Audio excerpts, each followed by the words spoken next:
Pak, Iya, dalam surat pesanan dari apotek Vinci Pharma ini ditemukan adanya wajahan pesanan obat Alganas, yang dimana biasanya apotek ini tuh hanya memesan 2 box per bulan. Tapi menurut surat pesanan ini, apotek tersebut memesan 10 box per bulan. Sepertinya ada ketidakwajaran dalam resep ini deh Pak, apa kita perlu konfirmasi? gak usah Bu, terima aja langsung pesanannya, lumayan kan tidak dapat untung. Baik deh Pak. Mengacu pada Bepom nomor 20 tahun 2025 mengenai kecurigaan terhadap kewajaran jumlah pesanan, wajib dilakukan survei kepada APJ Apotek, baik secara langsung maupun tidak langsung. Konfirmasi tersebut dapat berupa pelaksanaan survei ke apotek, apakah apotek tersebut memiliki ruangan atau gudang yang dapat menampung jumlah pesanan yang banyak, dan juga apakah apotek tersebut bekerja sama terhadap fasilitas pelayanan kesehatan setempat agar obat tersebut dapat keluar dengan cepat dan banyak. Pelaksanaan tersebut harus didokumentasikan. Di PBF Sukses Bersama, staf nama asli sedang melakukan pengemasan untuk produk Alprazolam dan CCP. Pada saat yang bersamaan terjadinya kunjungan Bepom. Berikut cuplikannya.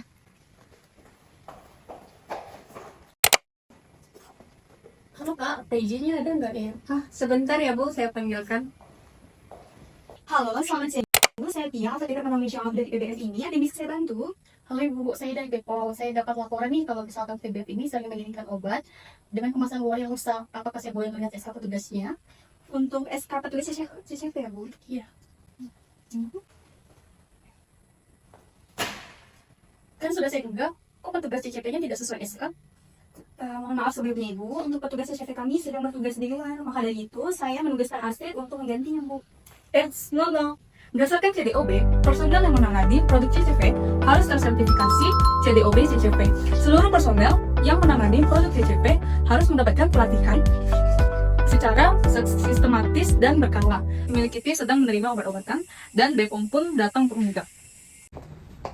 Siang Pak, APJ-nya ada? Oh, selamat siang, APJ-nya nggak ada, lagi jemur anak nggak ada Teh. Kalau APmu, APJ-nya juga nggak ada, lagi beli makan, ada yang bisa saya bantu.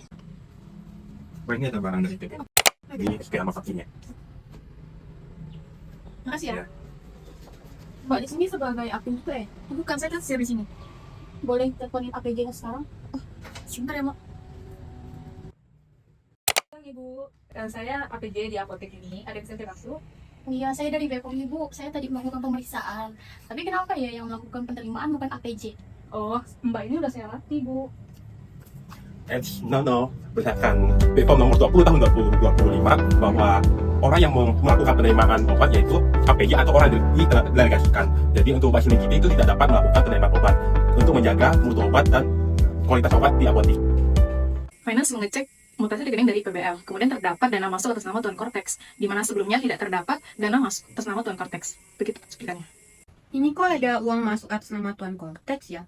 Dari data yang ada, nggak pernah ada nomor rekening dari apotek manapun yang sudah bekerja sama dengan PBF ini atas nama Tuan Cortex.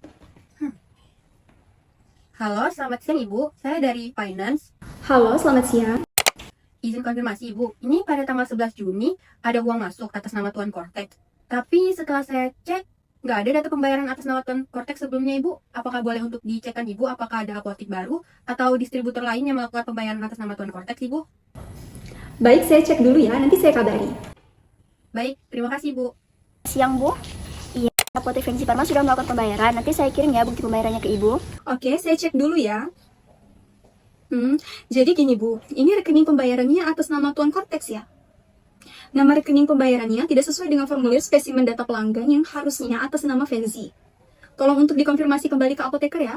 Selamat siang Kak. Yang ada apa ya Kak? Jadi gini Kak, APJ PBF kami sudah mengecek dan ternyata pembayaran yang dilakukan oleh apotek tidak sesuai dengan nama rekening yang tercantum di spesimen pelanggan. Oh alah, oke sebentar ya. Saya panggilkan bos saya dulu, karena pembayaran itu diurus oleh bos kami. Ini Pak, ada telepon dari PBM. Oke, kasihan. Halo, ada apa? Cincai lah, kan uangnya sudah kami kirim. Yang penting uangnya sudah masuk kan? No. Meskipun uang sudah masuk, tetap no ya guys. Menurut Bepom nomor 20 tahun 2025 tentang CDOB, sumber dan mekanisme pembayaran itu harus sesuai sejak awal. Kemudian distribusi pelanggan juga harus sesuai. Jadi bukan sekedar uang masuk saja guys.